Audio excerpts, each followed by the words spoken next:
넓고도 다양한 나라 중국. 각기 다른 매력을 가진 5도시를 다녀왔는데요.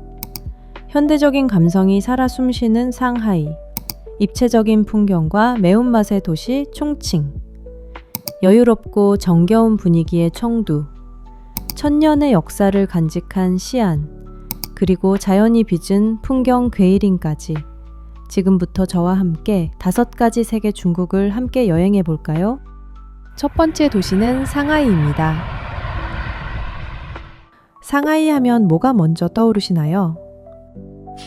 1초의 고민도 없이 저는 상하이의 화려하고 아름다운 야경이 떠오르는데요. 많은 분들이 와이탄에서 루자주 이쪽으로의 야경을 보시지만 이렇게 루자주 이쪽에서 와이탄 더향으로의 야경도 정말 아름답답니다. 또 북아이탄 쪽으로 가시면 밝은 낮에 야외 테라스 카페에서 커피 한잔하며 시간을 보내기도 정말 좋아요. 다음으로 예원은 상하이 시내 속에서 잠시 고요와 전통을 느끼기에 최적의 장소예요. 봄이나 가을에 방문하시면 풍성한 경관까지 즐길 수 있답니다. 예술을 좋아하신다면 독특한 외형으로 눈길을 사로잡는 중화예술궁에 들려보세요. 시즌별로 다양한 주제의 전시가 열리고 있어요. 상하이 시내만 보고 돌아오기 아쉽다면 수양마을은 어떠신가요? 수양마을이란 운하가 마을 곳곳을 흐르며 수상가옥, 석교, 작은 뱃길이 조화를 이루는 중국 남방의 전통 마을을 말하는데요. 상하이 시내에서 버스와 지하철을 이용해서 쉽게 갈 수 있답니다. 마지막으로 저의 사소한 꿀팁. 많은 분들이 상하이 시내 전경을 보기 위해 상하이 타워에 방문하시는데요. 비싼 입장료를 내야 하는 상하이 타워 전망대 대신 같은 건물 밑층에 있는 서점을 예약하고 가시면 커피 한 잔 가격으로 같은 전경을 볼 수 있어요. 아니면 이처럼 분위기 좋은 칵테일 바에 가서 야경을 보며 시간을 보내는 것도 추천드려요. 여행하는데 맛있는 음식이 빠질 수 없잖아요. 상하이에 오면 꼭 먹어봐야 할 대표 음식 바로 이 샤오롱바오예요. 작은 찜기 속에 하나하나 정성스럽게 빚은 만두인데 얇은 피 안에 육즙이 가득 들어있어서 한 입 베어 물면 뜨끈한 국물이 입안 가득 퍼져요. 앞에서 설명드린 예원 근처 남상만두 지점에 가면 큰 샤오롱바오를 빚는 모습도 직접 구경할 수 있어요. 또 샤오롱바오 말고도 다양한 종류의 만두들이 있으니 꼭 드셔보세요. 두 번째로 소개할 도시는 바로 충칭. 산과 강이 어우러진 입체 도시이자 매운 허거의 본고장으로 유명하죠. 독특한 도시 풍경과 짜릿한 매운맛의 충칭. 지금부터 함께 만나볼까요? 충칭에서 가장 먼저 찾은 곳은 백상제인데요. 도시 한복판에 조용히 숨겨진 산책길처럼 잠깐 쉬어가기에 좋은 공간이랍니다. 그 다음으로 산성보도는 충칭의 지형을 가장 잘 보여주는 길인데요. 올라가고 내려가고 계단과 골목이 얽혀 있어서 걷는 재미가 있답니다.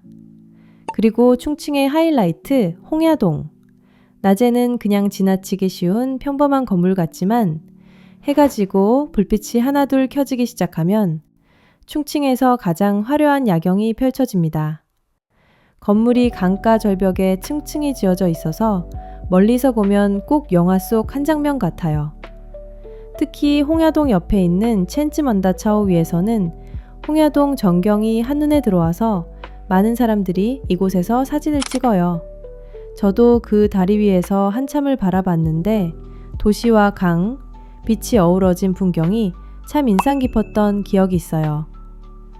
사천유리의 본고장 총칭. 음식도 빼놓을 수 없겠죠? 얼큰한 충칭 소면은 현지인들도 아침마다 즐겨 먹는 면 요리고 허궈는 충칭을 대표하는 매운맛이 일품이고 한번 먹으면 잊기 어려운 맛이니 꼭 드셔보세요. 그 다음 만나볼 세 번째 도시는 청두예요. 청두는 느긋한 분위기와 매운 음식 그리고 판다로 유명한 도시예요. 충칭과 가까워 함께 여행하기 좋고 사천 문화의 중심지이기도 해요. 충칭에서 고속열차로 한 2시간 정도 거리라 보통 두 도시를 함께 여행하곤 한답니다. 청두에 도착해서 먼저 찾은 곳은 두부초당. 시인 두보가 머물던 집이 지금은 고즈넉한 공원처럼 꾸며져 있어서 한적하게 산책하기 좋아요. 그 다음 장소는 무후사, 삼국지의 제갈량을 기리는 사당인데요. 역사에 관심 있거나 삼국지를 좋아하신다면 꼭 한번 둘러보시는 걸 추천해요. 무후사에 가보니 삼국지 속 인물들이 단순한 이야기가 아니라 실제로 숨쉬던 역사라는 게 느껴졌어요. 제갈량을 기리는 조용한 분위기 속에서 오랜 세월을 품은 청두의 깊이가 느껴졌답니다. 진리고가는 오래된 골목 중 하나인데 벽화와 계단 사이를 걷다 보면 예전 사람들의 흔적이 자연스럽게 느껴져요. 그리고 저는 관착항자도 정말 좋았어요. 옛 청두의 골목을 현대적으로 재해석한 곳인데 전통 가옥 사이로 카페랑 기념품 가게들이 많아서 천천히 둘러보기 좋았어요. 청두하면 또 빼놓을 수 없는 게 자이언트 판다 기지예요. 여기가 바로 예전에 한국에 왔었던 푸바오의 고향이랍니다. 운이 좋으면 아기 판다가 노는 모습도 볼 수 있어요. 그리고 청두 또한 사천유리의 본고장답게 맛있는 먹거리가 정말 많은데요. 탄탄면, 궁바오지딩, 마파두부까지 맵고 얼얼하지만 계속 생각나는 맛이에요. 저는 백종원님이 다녀가신 맛집에 찾아서 다녀왔는데 한국에서 먹었던 맛과는 차원이 다르게 정말 맛있게 먹고 왔답니다. 네 번째 도시는 시안입니다. 과거 장안이라는 이름으로 불렸던 이곳은 중국 13개 왕조의 수도였던 곳으로 역사와 전통이 도시 곳곳에 살아 숨쉬고 있어요. 시안에서 가장 먼저 가야 할 곳은 병마용갱입니다. 1974년에 우연히 농부들이 우물을 파다가 발견됐다고 하는데 수천 기의 병사와 말, 전차가 실제 전투, 대형으로 정렬되어 있는 모습이 정말 압도적이에요. 특히 놀라운 건 각 병사들의 얼굴과 표정이 모두 다 다르다는 점이에요. 무기를 들고 있는 자세, 머리 모양까지 섬세하게 표현되어 있어서 기원전 3세기의 기술력과 진나라의 규모를 실감할 수 있었어요. 이곳을 직접 보고 나면 단순한 유적지가 아니라 정말로 역사의 현장, 한가운데 서 있는 듯한 기분이 들어요. 화천궁은 당나라 양귀비와 현종의 사랑 이야기로 유명한 온천 궁궐이에요. 고대의 궁궐터를 따라 걷다 보면 천년 전의 시간 위를 걷는 기분이 들어요.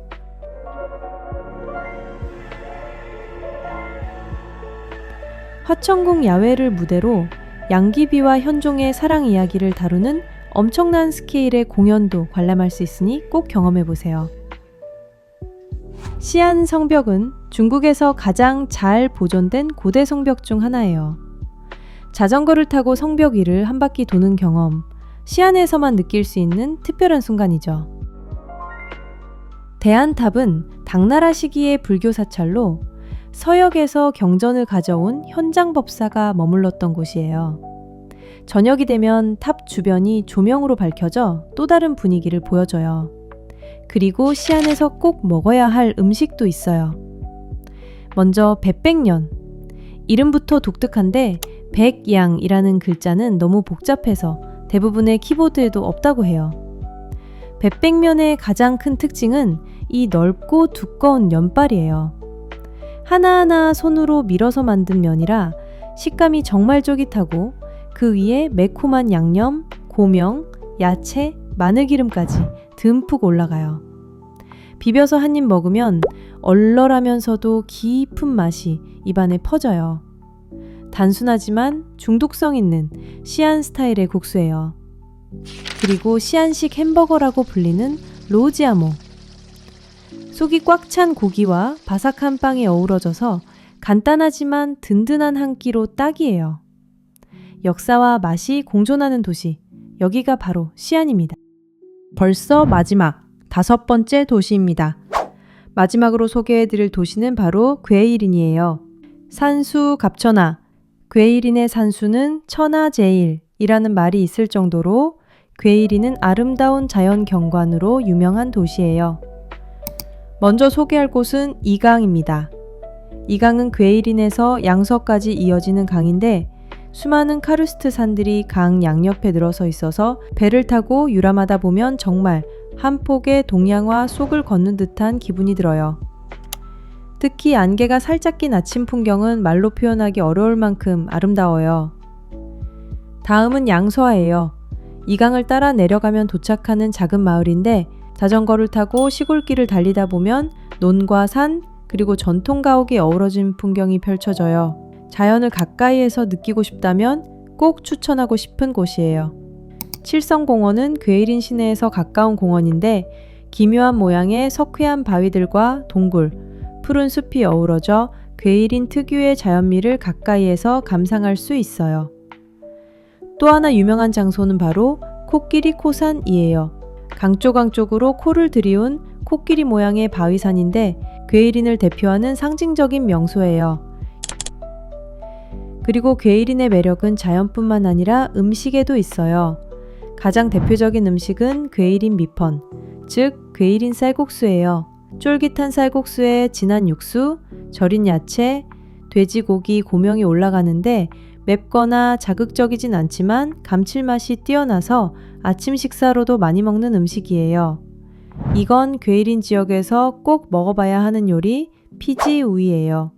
신선한 민물 생선을 맥주에 넣고 끓이듯이 조리하는데 비린내는 없고 육즙은 그대로 살아있어서 정말 부드러워요. 여기에 마늘, 고추, 생강 같은 향신료가 더해져 매콤하면서도 고소한 맛이 입맛을 확 돋워줘요. 특히 양서어 지역 식당에서는 이 요리를 시원한 맥주와 함께 먹는 게 정석이라고 해요. 도시보다는 자연이, 속도보다는 여유가 있는 곳.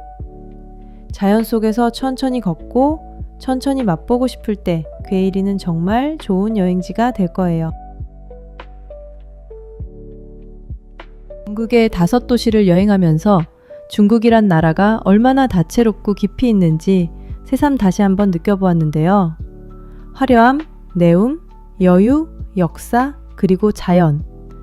서로 다른 풍경과 온도 속에서 매 순간이 새롭고 특별한 경험이었어요.